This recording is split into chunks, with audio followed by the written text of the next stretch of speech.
So first, I would like to thank the organizers for inviting me to this Vantage series. It's been a great pleasure so far, and I'm very excited about what is going to follow. So as Rachel said, I'm going to talk about computing isomorphism classes of abelian varieties over finite fields. And yeah, so let's start. Okay, so we're going to talk about finite fields, but I think it's better to first say something about complex abelian varieties. And the main reason is that they're actually going to play an important role later on. So let's take A to be an abelian varieties over the complex number of dimension G. And then we know that the complex points of these abelian varieties form a torus. So this torus is isomorphic to a complex vector space of dimension G modulo by some lattice lambda. And this lattice is just a free abelian group of rank twice the dimension of the abelian variety. This association, I want also to say that not every torus is an abelian variety, but actually only the torus that are algebraic. This can be encoded information contained in a Riemann form that is non-degenerate, a non-degenerate Riemann form. Or alternatively, one can say that a torus is algebraic, is an abelian variety, if and only if it has a polarization. Good. So the association, which is actually a functor from the category of abelian varieties over the complex number to the category of complex tori admitting a Riemann form, is actually an equivalence of categories. This is very convenient because we can encode all the properties, the interesting properties of these abelian varieties in terms of these lattices.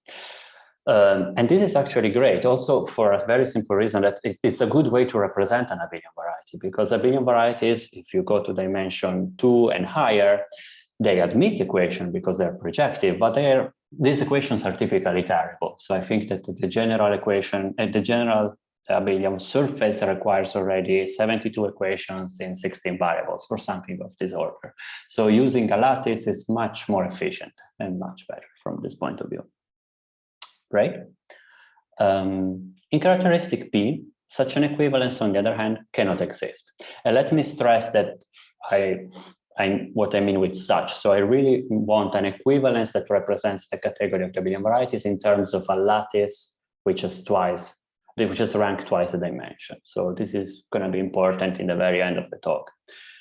So such an equivalence in positive characteristic cannot exist. And the reason is, well, it's rather simple, so you can say. So there are abelian varieties already of dimension 1, which are the supersingular elliptic curves that have an endomorphism algebra which is quaternionic. These algebras do not admit a representation of dimension 2 over the rational numbers that would appear if such an equivalence existed. So this equivalence cannot exist for this reason. So nevertheless, we can get an analogous equivalence for some functors if we restrict ourselves to certain subcategories of abelian varieties over finite fields. All right. So in this slide, I'm going to fix some notation and recall some concepts that have been already explained in the previous talks 2 weeks ago by Valentine. So I'm not going to spend too much time on it. So we are in positive characteristic. We know that varieties in positive characteristic come equipped with a Frobenius endomorphism. So this is a map that on the coordinate rings acts as rising to p power to q power in this case. This map acts also on the L-dictate module of the abelian variety. So the L-dictate module is the inverse limit of the L torsions. This is a free ZL module of rank twice the dimension. And so the Frobenius can be represented as a matrix acting on this module once that we choose a basis. Turns out that the characteristic polynomial of this Frobenius has coefficients that are integers, so not in ZL, but in Z. And the roots can be proven that they have all complex absolute value, which is square root of Q. So this is what we can call a Q-Weyl polynomial. It turns out also that this polynomial, this characteristic polynomial of the Frobenius, is an isogeny variant. So recall that an isogeny is a surjective map with finite kernel. We have seen them already 2 weeks ago. Great. There is a beautiful theory called Honda-Tate theory that states that the association from the isogeny class of the abelian variety A to the characteristic polynomials is an injective map. And it's also almost surjective. So in the sense that not every Q-Veil polynomial is going to be the characteristic polynomial of the Frobenius of some abelian variety, but almost. And we completely understand what is the abstraction to be surjective. So in practice, it turns out that if you write the factorization into a reducible of this characteristic polynomial, sometimes we need to take some irreducible factors to a certain power. And the exponent of this power is actually very explicit and can be computed from the p-adic factorization of the polynomial. So we can use this rule to enumerate all abelian varieties up to isogeny if we, let's say, we fix a dimension. Okay, good. Also important for this talk is to note that the characteristic polynomial is square-free in the sense that it has no multiple roots if and only if the endomorphism ring of the abelian variety is commutative, or if you prefer, the endomorphism algebra of every abelian variety in the isogeny class is commutative. All right, so now we're going to restrict to one of the subcategories that I mentioned before. So namely, we are only going to consider abelian varieties over a finite field of Q, which are ordinary. So ordinary means that the p torsion of the abelian variety is maximal, so has maximal rank, which is G equal to the dimension, or equivalently that half of the p-adic roots of the characteristic polynomial of the Frobenius are units. Deligne in 1969 proved that there exists an equivalence from the category of ordinary abelian varieties over Fq to the category of pairs T and F, where T is a lattice, is a free abelian group of rank to G, of even rank, and F is an endomorphism of this lattice T. That satisfies the following axiom. So it's semi-simple. The roots of its characteristic polynomial have complex absolute value square root of Q. Half of them are p-adic units. And there exists another endomorphism, let's say going in the opposite direction, such that the compositions with F are just multiplication by Q. So F and then V is equal to multiplication by Q, and also V and then F is multiplication by Q. So this is an equivalence of categories, right? So let me say a few words about the functor that I think is going to give a lot of information. It's going to be interesting for us. So ordinary abelian varieties are special because they can be canonically lifted to characteristic 0. So there exists an abelian variety living on some Witt ring over Fq, such that the endomorphism ring is the same of the original abelian variety. So we have an abelian variety in characteristic 0 that reduces to our abelian variety that we started with and has all the endomorphisms. So this is very special. For example, this abelian variety admits a Frobenius endomorphism, right? Because all the endomorphism lifts. So there is a map that acts as a Frobenius, right? Even if you are in characteristic 0. So more precisely, this map reduces to the original Frobenius, but we can still call it Frobenius maybe by abuse of language. This is very peculiar. So the functor takes our abelian variety and associate to it the lattice, which is nothing but the first integral homology of the complexification of the canonical lift. So this complexification goes through choosing one specific isomorphism between the complex number and some algebraic closure of QP. Okay, so we get a complex abelian varieties. We know that this is a torus. We just take the lattice of this torus, right? And F, as I already anticipated, is just the induced Frobenius. So the canonical lift as a Frobenius, we just extend the scalar to C, so we also get a map. And then we take this map to be the second part of the pair. So let me say a few words about these axioms. So as you can see, they just encoded information from the characteristic polynomial. So the first one tells us that it's a Q-Veil polynomial. Sorry, the second axiom tells us that it's a Q-Veil polynomial. The third one just tells us that the characteristic polynomial is ordinary, so that the abelian variety is ordinary. So there is nothing really mysterious going on there. Very good. So this is sort of the hammer that we're going to use to compute our isomorphism classes, but we're going to need to look at a specific kind of isogeny classes, so we can move on and find like a better tool, like a scalpel, and we can deduce more. So yeah, we fix a characteristic polynomial, H, and we ask it to be ordinary since we want to use the Lin theorem, but also to be square-free. Okay, so the endomorphism algebra of this isogeny class is commutative. All right. We denote the isogeny class by this CH. And I'm going to denote by K the étale algebra defined by this polynomial H. So étale algebra is just a fancy name to say finite product of number fields. So these number fields are going to correspond to the reducible factor of H. And I'm going to denote by F the class of X inside this algebra. This is basically a root of H. It's going to be our Frobenius.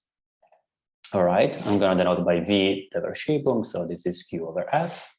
And then the Lin's theorem induces the following theorem. So we have an equivalence between the category of abelian varieties over FQ in the isogeny class and the category of fractional ideals of the order generated by Frobenius and Verschiebung inside this étale algebra. So this is an equivalence of category. And when we mod out by isomorphism, we get a bijection between the isomorphism classes. So let me just stress that the morphisms in the top category are just morphisms of abelian varieties, of course. And in the second set, the fractional ideals, there the morphisms are the ZFV linear morphisms. So fractional ideals are ZFV module by almost definition, by definition. So the natural kind of maps that we want are the maps that commute with F and V, so ZFV linear morphisms. Okay, so I'm going to give a name to this set of isomorphism classes of fractional ideals, and we're going to call it the ideal class monoid of ZFV, of the order ZFV. Okay, so this is a monoid under ideal multiplication. You can take two ZFV ideal and you multiply them, you get another ZFV ideal. And this operation works well with taking classes, so it induces a monoid structure also on the set of the classes. This is similar to a class group, but not always. But it's not always a class group. Indeed, if the order ZFP is not maximal, so it's not a product of the ring of integers of the number fields that form our étale algebra, there will be non-invertible ideals. So not every ideal will have an inverse. Also, the same holds true on the classes. So we only have a monoid, not a group. Okay. So are there questions? Maybe it's a good moment to take a little break, since in the next few slides, I'm going to talk about this ideal class monoid. So we're going to take a short break for abelian varieties.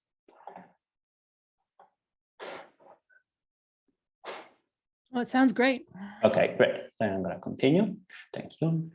So yeah, now we're going to talk about how to compute this ideal class monoid.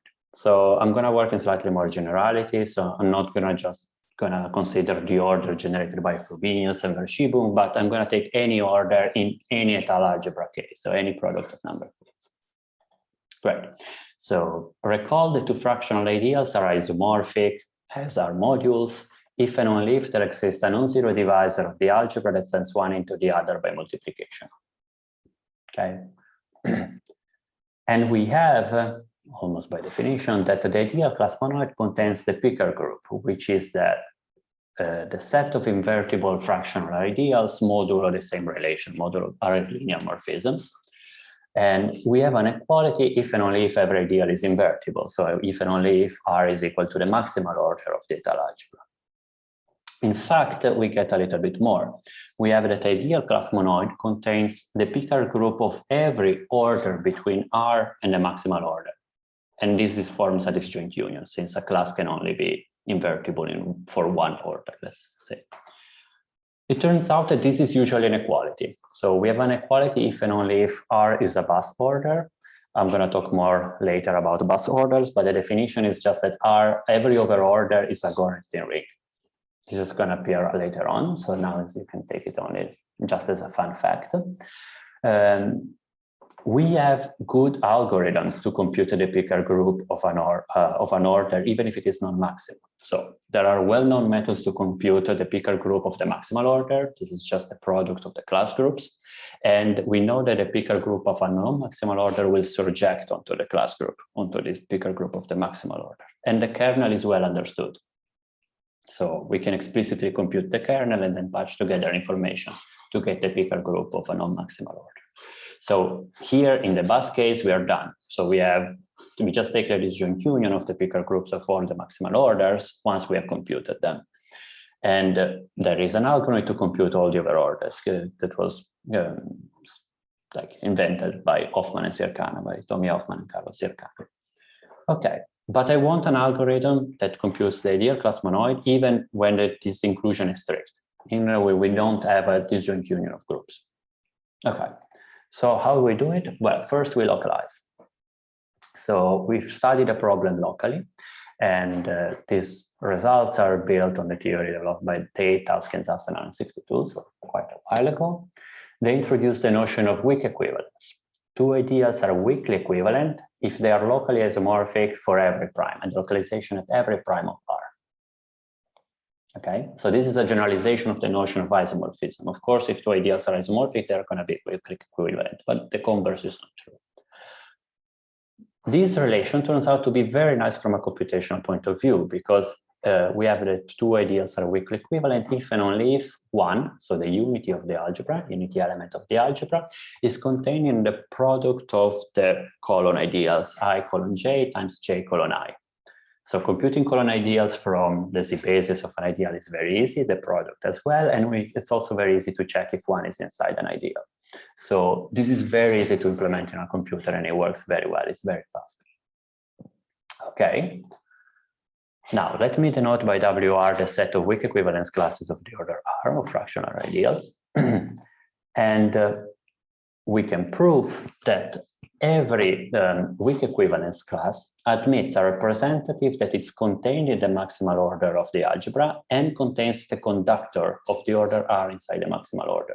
So in other words, we can identify R representative inside among the submodules of the finite quotient OK modulo the conductor. So this means that it's enough to look over all the R submodules of this finite quotient and then mod out by weak equivalence, as we said before. So and I just told you that it's something easy to do. This finite quotient is typically not too big, so this algorithm works well in practice. So let me just say one word that this is the gist of the algorithm that I've implemented, but this is not really the best thing that we can do. There are some slight refinements that one can implement, but they are not very nice to be presented. So you can, you can ask me later, maybe if you want more details. Okay. So now we have informations that are local. How do we get to the global isomorphism classes? Well, we do the following. So first we partition the set, the monoid of weak equivalence classes and ideal class monoid by multiplicator ring. So we consider only classes such that the multiplicator ring, which is the endomorphism ring of a fractional ideal, is equal to a prescribed over order of R. Okay, so this is clearly the disjoint union. And now we have that the following theorem that says that if we fix an overorder S of R, then the Picard group of this overorder will act freely on the set of isomorphism classes with that prescribed multiplicator ring S. And the quotient is precisely the set of weak equivalence classes with that multiplicator ring. So this means that we are done, that we can compute the isomorphism classes with that prescribed multiplicator ring, because we know how to compute the Picard group. We know how to compute the weak equivalence classes, and the action is free. So we just take product of all the representatives, and we will get representatives of the isomorphism classes, of the global isomorphism classes. Great. We repeat the procedure for every overorder, and we get to the whole ideal class monoid of our order R. All right. Are maybe questions about this part now? No, I see. Thank you. All right, then let's go back to abelian varieties. To sum up, we have that if we take an ordinary square-free Weil polynomial and we look at the isogeny class determined by this Weil polynomial, we can compute the isomorphism classes of the abelian varieties inside this isogeny class. Great, we have an algorithm. But actually, we can do a lot more. And the next step is to understand polarizations and dual as an intermediate step. So Everett Howe, in I think this speech, the thesis, he explained what is the dual of an abelian variety and what are polarizations in the category of the Lie modules. So the Lie modules are this pair T and F that we have seen a few slides before. And now we have interpreted his results in terms of this fractional ideal. So we use the same notation as before. H is ordinary and square-free, a characteristic polynomial of Frobenius, and we consider an abelian variety described as a fractional ideal I. Then we have that the dual abelian variety will correspond to the trace dual of the CM conjugate of the ideal. So this is just the set of elements of the algebra such that the trace of x times the ideal is integer valued, and then we put a bar on top. Great. And a polarization of the abelian variety A that corresponds to an element lambda of the étale algebra that satisfies the following three conditions.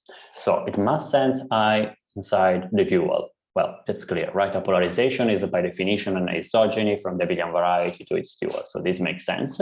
We can also reduce the degree of this isogeny as the size of the cokernel. Second, this element lambda must be totally imaginary, so lambda bar equal to minus lambda.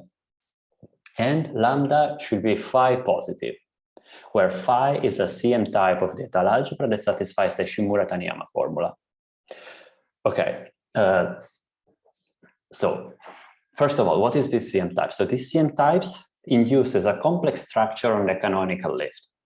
And we need the CM type to satisfy the Shimura-Taniyama because this complex structure had to morally come from positive characteristics from the FP. And satisfying the Shimura-Taniyama formula is precisely what, how this is encoded, how this is detected. Phi positive means that the imaginary part of the image of this element lambda is strictly positive for every phi inside the DCM type. And total imaginary and phi positive basically encode the information of being a Riemann form on the canonical lifting. So we are just translating that notion into this context of fractional ideals. Okay, great. Moreover, if our abelian variety admits a principal polarization, let's call it again lambda, then we can find all the other principal polarizations up to a polarized isomorphism. And this can be described in terms of the totally positive unit modulo the units of the form VV bar. Of course, we're looking at the units of the endomorphism ring of the ideal, which is just the endomorphism ring of the abelian variety in our description. Moreover, we have a similar statement also for polarization of degree bigger than 1. So non-principal polarization. It's just that this one is easier to state. So I'm going to restrict to principal polarization for this slide. And moreover, we have that the automorphism group of the principal, the polarized abelian variety is nothing but the torsion unit of the endomorphism ring. Okay, so this is useful information if we want to compute mass formulas or weighted sums. Okay, good. Let's rephrase this into and turn it into an algorithm to enumerate the principal polarizations up to isomorphism. So we first check if the ideal is isomorphic to its dual. If this is not the case, of course, there is no principal polarization. So this is a requirement. We call this fixed isomorphism I0. Now we loop over all the representatives of the finite quotient of the units of the endomorphism ring, modulo the units of the form BV bar. And we check if one of the elements I0 times U, where U loops is one of the representatives, is totally imaginary and phi positive by the tier, and this means that it's the same as being a polarization. If this is the case, we have found one principal polarization, and by the third part of the theorem that we've seen before, we have all principal polarization up to isomorphism by taking the action of this of the quotient that I showed before. Great, so we have an algorithm. We can compute all principal polarizations up to isomorphism. Right? Okay, let's give an example. This is a good moment to look at an example. We take the polynomial that you can see on the screen. This is a polynomial that determines an isogeny class of ordinary abelian varieties over F3 of dimension 4. So the polynomial is degree 8, so twice the dimension is 4. Turns out that this polynomial is irreducible, so the abelian varieties are also going to be simple in the isogeny class. We denote by f the root of the polynomial inside the number field generated that it generates, and as before, and R is going to be our order generated by Frobenius and Verschieben. So by f and 3 divided by f. Okay, so it turns out that there are 8 overorders of R. So there are 8 rings between R and the maximal order, counting them. Two of them are not Gorenstein, so we are not in the disjoint union of the Picard group case that we have seen before. The order R is not Bus, but for the moment, this is maybe not so important. Nevertheless, we can compute the ideal class monoid, as I explained before, and it turns out that there are 18 isomorphism classes of abelian varieties in this isogeny class. Great. 5 of them are not invertible in their multiplicator ring, so they lie outside of the disjoint union of the Picard group. Also interesting information, maybe. 8 of them admit at least one principal polarization, and 2 of them actually admit more than one, up to isomorphism. And indeed, we have 10 isomorphism classes of principally polarized abelian varieties in this isogeny class. Let me show you a couple of them. So this is the first ideal of the list of the 18 set generators. This one has 2 principal polarization, this element x11 and x12. The endomorphism ring of this abelian variety is the smallest possible. It's just generated by Frobenius and Verschiebung. And the principally polarized abelian varieties we get from these 2 polarizations have only 2 automorphisms, the identity and the negation, the -1. Okay. Then I take another one. This is the 7th of my list, generators. This one admits only one principal polarization. The endomorphism ring is bigger than just the ZFE, something, an intermediate over order. Again, only 2 automorphisms of the principally polarized abelian variety. And well, from the list, I decided to show you the first one and the 7th one, because the first one is invertible in its own endomorphism ring, while the 7th one is not. So it's one of these ideals that lies outside of the disjoint union of the Picard group. Nevertheless, it's principally polarized. So it seems that these 2 notions are not really connected. And these two things are not really connected. Right. Would you say this example is sort of typical of what you'd expect, or is it unusual? No. So, okay, this is not really going to be a proof, but Gorenstein rings are ubiquitous, right? They were studied by Hoyman Bus in his ubiquity paper. And an order is Bus if and only if every over ring is Gorenstein. So this is sort of, one can practice. Yeah, this is the general case. Typically, we have that the order is Bus. So this means that the ideal class monoid is just going to be the disjoint union of the Picard group. And in other words, it means that every ideal is invertible in its own multiplicator ring. So this is, I think, the general case. I have not done really statistics or studied how often does it happen among orders coming from Bell polynomials, but yeah, heuristically, this is the case. Okay. All right, so this is what we know and what we can compute for the square-free case. But there is another case, another kind of isogeny classes that we understand well. And these are the pure power case. So the setup is similar to what we had before. So we take a G, a square-free polynomial, a square-free QVL polynomial, again, ordinary, because we want to use the Linz theorem.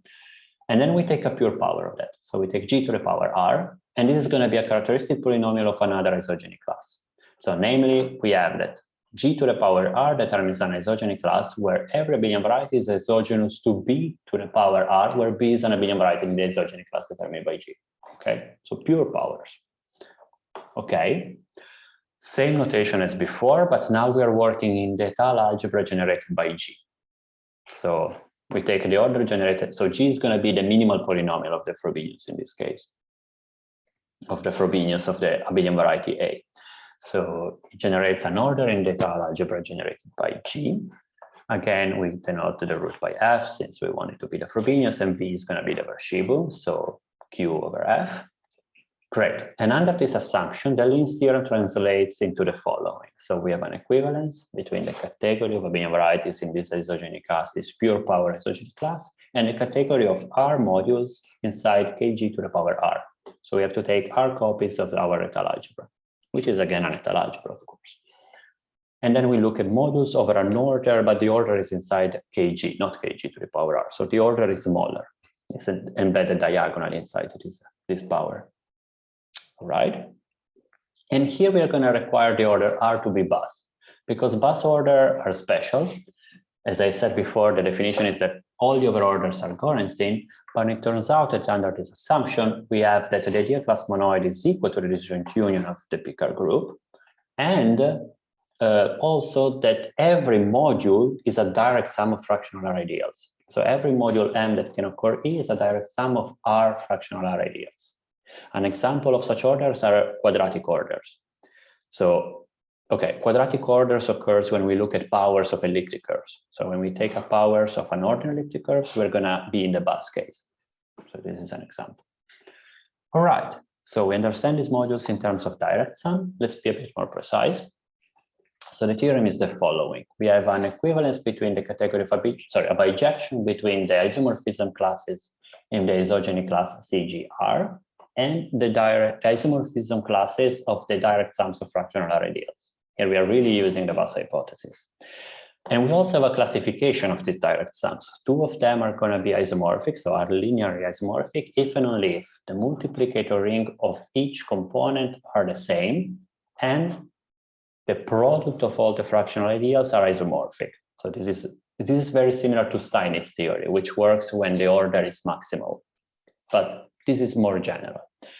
And one can always rearrange the multiplicator ring to be one inside the other. This is also important. So in fact, we have that a bijection with the set of pairs where the first L entry is our chain of overorders of R, and the second entry is the Steinitz class, so the determinant of this module, which is just the isomorphism class of all the products of I1 times I2 times up to IR. Okay, cool. So we have a classification, and these are all objects that I explained before how to compute, right? So we can compute them. This means that we can compute the isomorphism classes of the abelian varieties in the isogeny classes of this form, of pure powers under the bus assumption. Cool. Corollary that we deduce immediately from this theorem, every abelian variety in such an isogeny class is isomorphic to a product. So we knew that it was isogenous to a pure power, but it's actually isomorphic to a product. And each of these abelian varieties Cj is going to be isogenous to an abelian variety to the abelian variety B that we had in the previous slide. But everything is a product because the modules are all direct sums. This is a consequence of that. Cool. Yeah. Polarizations. Well, in this case, the discussion, the theorem that I made before can be generalized to these situations as well. So the polarizations are not going to be just elements, but actually matrices.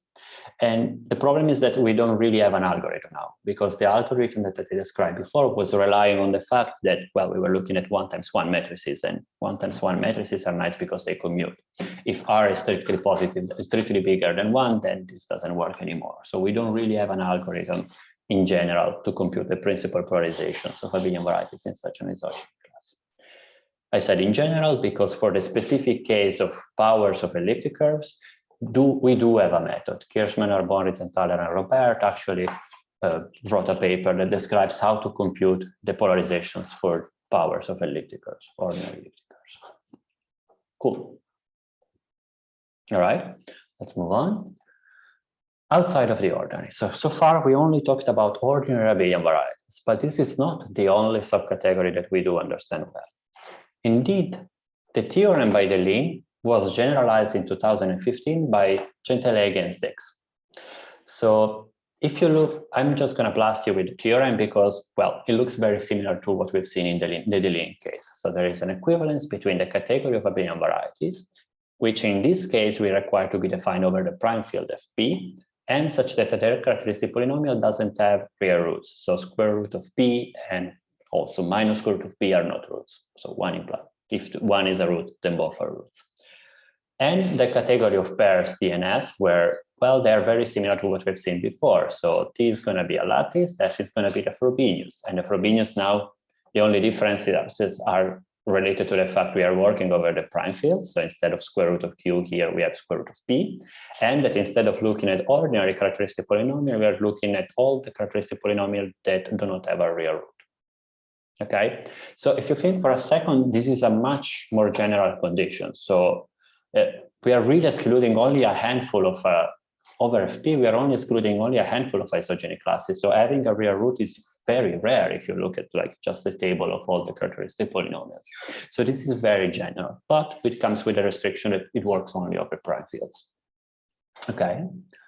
So as I mentioned before, ordinary abelian varieties are special because admit a canonical lifting. So we cannot really expect that the functor in this case is the same. And indeed it is not. So the functor T of A's, so the lattice is going to be the home set from the abelian varieties that we're interested in to a specific abelian varieties AW, where AW is characterized by having minimal endomorphism rings among all the abelian varieties with a specific set of Weyl numbers. So you take these these p-Weyl numbers, these roots of our p-Weyl polynomials. You take a finite set of them, and you take an abelian variety with that corresponds to the isogeny class of those numbers, and that smallest endomorphism rings possible. Okay, so you don't take powers, but only like that. And f of a is going to be then used Frobenius on this home set.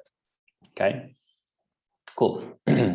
So this is the functor, and as you can see, there are some differences with the Deligne case. For example, this functor is contravariant, while Deligne's functor was covariant. In practice, doesn't make a huge difference when you're interested in isomorphism classes, but it's something that makes evident that that it's not the same situation. The theorem is intrinsically different. All right. So everything I said, since the target category is very, very similar, and it's just like modules with a Frobenius, everything that I said so far about isomorphism classes works in exactly the same way. So the isomorphism classes are going to correspond to the ideal class monoid in the square free case and to direct sum of fractional ideals in the power of pass case. So everything works in the same way, both from the theoretical point of view and in the algorithmical point of view. But everything that I said about polarization doesn't really work, or at least not in the same way. So we were building our results by Hever et al., and these results were really using the canonical lifting. So you are really taking the polarization of the canonical lift and translating it back into the Deligne's category. Here we are not lifting, so we cannot lift. We don't, in general, an abelian variety that is not ordinary will not admit a canonical lift. So we have to do something different. Yeah, that's exactly what I just said. So we cannot lift, so we need to find a different strategy. And this is what we came up with Jonas Bergström and Valentin Caremacher. The idea is that we take an isogeny class over our finite field, which is square free, same notation as before. So K is going to be the étale algebra generated by this polynomial. And we want to compute the polarizations for one abelian variety in the isogeny class and spread them. So we're going to use this theorem by Chai, Kor, and Oort. So they introduced the notion of residual reference condition for a CM type. So you take your étale algebra, you take a CM type, and we say that this satisfies the residual reference condition if one satisfies Shimura-Taniyama. Okay, that is not crazy. I mean, we expect that. I mean, we're going to look at some lifting, so we want to see that complex structure that comes from characteristic P. So this has to be satisfied. And the second condition is that the residue field of the reflex field of this CM type can be embedded in FQ, in the field that we started with. Okay, so if this holds, then Chai, Koren, and Oort prove that in the isogeny class there exists at least one abelian variety that admits a canonical lifting. Okay, so we can lift up to isogeny without extending the base field. So this is like very important. It turns out also, as a side information, that these abelian varieties can be this abelian variety A that admits the lifting, the canonical lifting, can be chosen to have maximal endomorphism ring, for example. Okay, so this is going to be the hammer that we use in this context to compute the polarization in the non-ordinary case. All right. So, and once that we have understood the polarization of this single abelian variety, then we're going to spread into the whole isogeny class. So let me try to be a bit more precise. So we want to describe the isogeny classes in the Centel-Legestic functor. So we're going to restrict ourselves to FP. And we want to use the Chai-Koren-Oort functor. So also we're going to ask also square freeness for our isogeny class. We assume that the residual reference condition holds, or more generally, that there exists an abelian variety that admits a canonical lifting in the isogeny class. Okay, we're going to call this abelian variety A, and the lifting is fancy A. Okay, so this is what we have so far. So we have we want to understand the homomorphisms from the abelian variety to its dual, because this is where the polarization are going to lie. We look at the same set for the canonical liftings. So fancy A, fancy dual, and we use complex uniformization. So this is an abelian variety in characteristic 0. We can take the tensor product with C, and we were going to get like fractional ideals, with the home set is going to correspond to a column ideal of these fractional ideals. Okay, so I is going to be the ideal that corresponds to the A, and I bar t, similar to what we had before, is going to be the ideal corresponding to the dual. Great. Now we apply the Centel-Eigenstix functor, and we get other colon ideals. So we get the colon ideal from G of A, colon G A dual. So this here you can really see that the functor is contravariant, right? Complex uniformization is covariant. So we have the ideal corresponding to A, the ideal corresponding to the dual, and in the Centel-Eigenstix description, we have the other way around. Nevertheless, these ideals are the same. These colon ideals are the same. But the reduction map is going to correspond to a multiplication by some element alpha. This is an isomorphism, so it's going to be a unit, but it still can be different from one.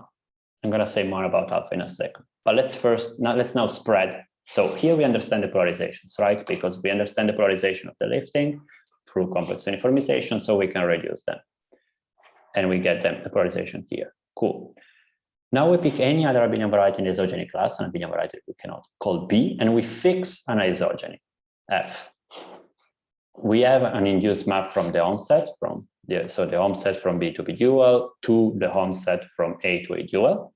Let's call this map F star. Again, we apply a functor G, and we land them up here. So we have the colon ideal, GB colon GB dual, and the induced map GF star. So G is a functor, so we can apply it to a map. Okay, cool. Let's stare at this GF star for a second. So by functoriality, we get to the GF star. It's just multiplication by GF bar times G of F. So GF bar is going to be the image of F dual, and G of F is, of course, the image of F by the functor. This is a totally positive element. So totally positive element means that after applying any embedding into the complex number, this is going to be strictly positive than zero. It's a real number which is positive than zero. So this means that it sends total imaginary elements into total imaginary elements, and 5 positive elements into 5 positive elements. So it doesn't change these two crucial properties that were crucial to detect polarizations. So this means that we can compute polarizations for any abelian variety in the same isogeny class just by using the same theorem that we had before. So we're going to look for total imaginary elements that are also 5 positive. Cool. This is if we can ignore alpha, because alpha, if you chase the diagram, you see that it's going to appear in this description, and these might create some issues. So in our paper, we study where can we set alpha to be equal to 1 and still get like the set of a setting by ejection with the isomorphism classes of the principal polarization of our abelian variety B. So in other words, when we can pretend that alpha is equal to 1, we give a bunch of sufficient conditions where this holds true. And in practice, by experiments of using as input like the isogeny classes for small finite fields, so relatively small dimension from the LMFTB, we've seen that most of the cases we can compute the principal polarization. So we can pretend that alpha is equal to 1. Okay. So also our algorithm relies on the assumption that we know that there exists an abelian variety that admits a canonical lifting. So we use the Chi-Coran ORT of the previous slides. In practice, this is also very often the case. So most isogeny classes have an abelian variety inside that admits a canonical lifting. So this strategy works most of the time. Cool. All right. Let me just quickly mention some related work. So using the technology that I explained, we can also understand base field extension and twist of abelian varieties in the ordinary case. So of course, only in the ordinary case because we want to extend the base field, and the Centel-Eigenstix theorem worked only over FP. We can also understand period matrices of the canonical lifting of an ordinary abelian variety. This is something that one might want to try to use to reconstruct Jacobians or something along those lines. We understand what group of points. So for example, as consequences of the thing that I explained to you with Caleb Springer, we proved that every finite abelian group occurs as the group of points of an ordinary abelian variety over F2, F3, and F5. So this result is based on the technology that I told you before, together with the results about the number of points that were obtained by Howe and Kudraya and by the Meniotto paper that is in the references. And also, yeah, all the algorithms that I've described are implemented and can be found on my GitHub through my webpage. So I try to make them as user-friendly as possible. So hopefully they will be useful, not just also for other people. Great. And now, I'm performing like computations of many isogeny classes to get like isomorphism data about the isomorphism classes, and the plan is to put them on the LMFTB sometimes in the near future. And now let me conclude by slides where I sort of summarize what we can compute so far. So I'm going to use the following short handling. So like square free is going to be SQ, pure power is going to be PPP, and mixed means everything else. So abelian varieties of the form something to some power times something non-isogenous to some other power, for example. So something like, I don't know, take an elliptic curve, square it, and then take a non-isogenous elliptic curve. But I mean, like not just elliptic curves, anything that doesn't fall in the previous categories. All right. So we have functorial descriptions in the ordinary case, as we have seen using the Lin's theorem, over FP when we stay away from real roots using the Centel-Eigenstix functor. But actually now, very recently, I think like only, I don't know, maybe a month ago, there was a new preprint again by Centel-Eigenstix, by Giorgio Centel-Eigen Jakob Stix, that gives a functorial description of the whole category of all abelian varieties over any finite field. So no restrictions anymore. I'm going to say a few words later about this new functor. We can compute isomorphism classes in the square-free case and in the pure power case under the assumption bypass, and that the order generated by Frobenius and Schimmels pass. And there is work in progress again with Bergström and Karemaker about computing isomorphism classes in the square-free case in general. Probably we will be able to extend our work, our ideas also to other cases, but yeah, I didn't dare to put like the blue color in other cells in these tables for the moment. We don't know much about the mixed case. Actually, we are at the moment that we don't really know how to classify the modules, or well, consequently also the abelian variety in the case. So there is plenty of work to be done. About the polarizations, we understand pretty well the square-free case, and both in the ordinary and in the FP away from real roots. And we also understand the polarization in the pure power case computationally, if we look at powers of elliptic curves using the result that I mentioned before in this paper. And we have a description, but not an algorithm in general, in pure power, but in pure power. So there is still also plenty of work to be done here.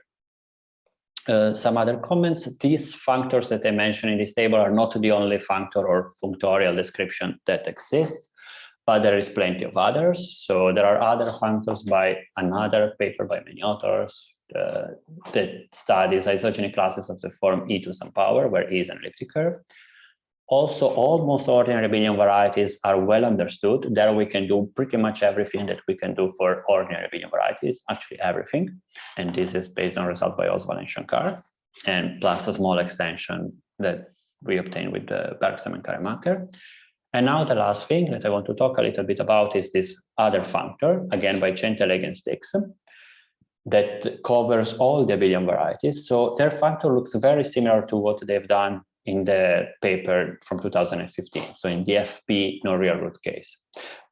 So it's a home functor to a specific abelian variety. But in this case, this abelian variety is doesn't just satisfy some minimality condition. It's intrinsically more complicated than what we've seen before. So for example, in all interesting cases, so things that we couldn't cover before, these abelian varieties will have endomorphism ring that is non-commutative. So from the computational point of view, this is like a considerable difficulty that we. So in particular, what I told you before doesn't immediately apply in this case. Okay, so it's not going to be an easy consequence of this theorem. At least that's what I can say at the first glance, or as of now. Okay, so here I have the slides, the references as I promised, and thank you for your attention. This is the end of my talk.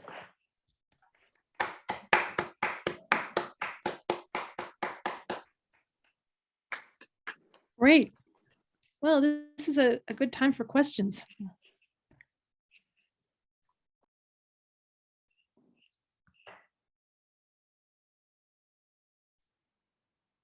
Well, maybe I can kick things off. I had a question about when you're enumerating these isogeny classes, do you get any information about the isogenies, not just the abelian varieties? in the isogeny class. Yeah, we can compute also the isogenies between two abelian varieties described as fractional ideals. Yeah, so this is one of the steps that we need to understand polarizations that are not principal, for example. So when we look at principal polarization, we just check if the fractional ideal of an abelian variety is dual or isomorphic. Cool. But if we look at if you want to compute polarizations that are not principal, then we need to look at isogenies of a specific degree, and then try to mimic the procedure that I described to you to find the symmetric and positive isogeny. But the first step is to look at the isogenies of a given degree. And is that something that's implemented in the algorithms you're running now, or is that something you do? No, it's implemented. Yeah. Yeah. Yeah. So I think the function is isogeny of degree something. And something that looks like that. I was just curious, do you ever run into a problem where, I mean, how high do you have to go in the degree? Is it ever a challenge to actually find an isogeny? Yes, yeah, it can be because basically you're looping over all the possible cokernels of the right degree, and this can be many of them. So this makes the computation grow a lot. So yeah. I have not tested how much does it scale up, but yeah, I expect that it will immediately get quite slow. Soon, not immediately.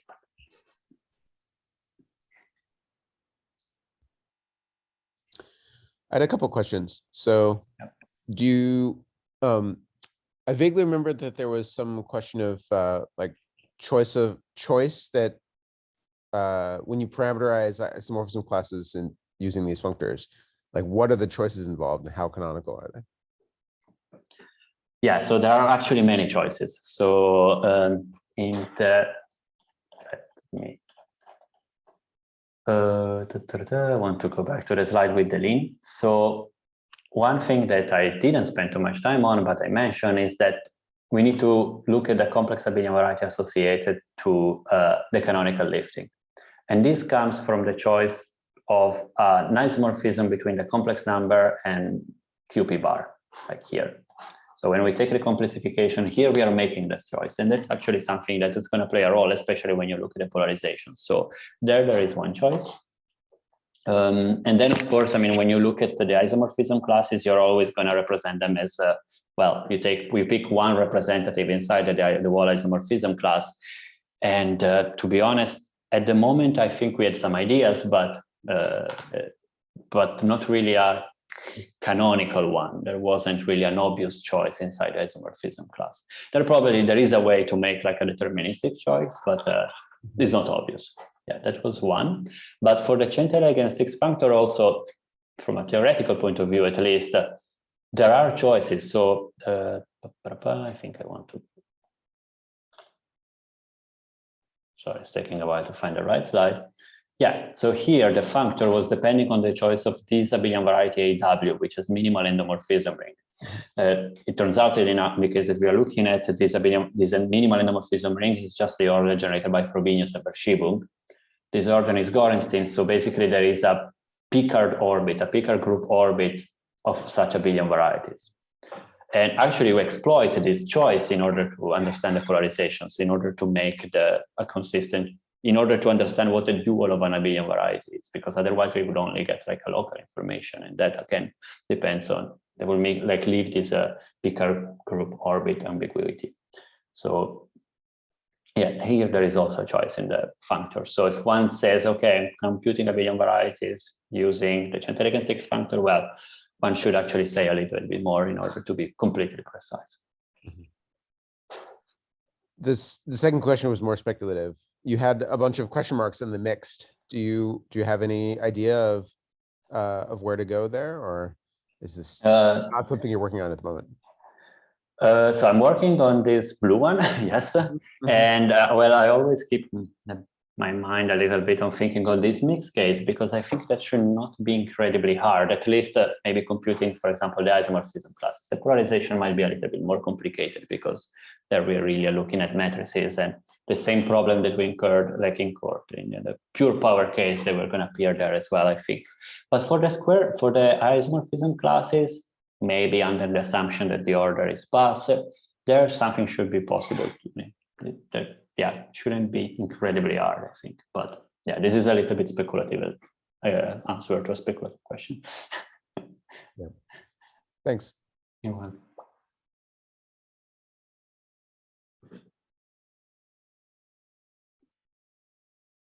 Any more questions?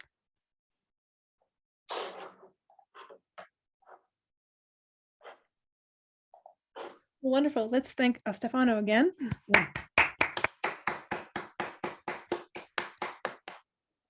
We'll be meeting again in 2 weeks on February 15th, and Christelle Vincent will give the talk on that day. Great. I hope everything goes well for you and have a wonderful week.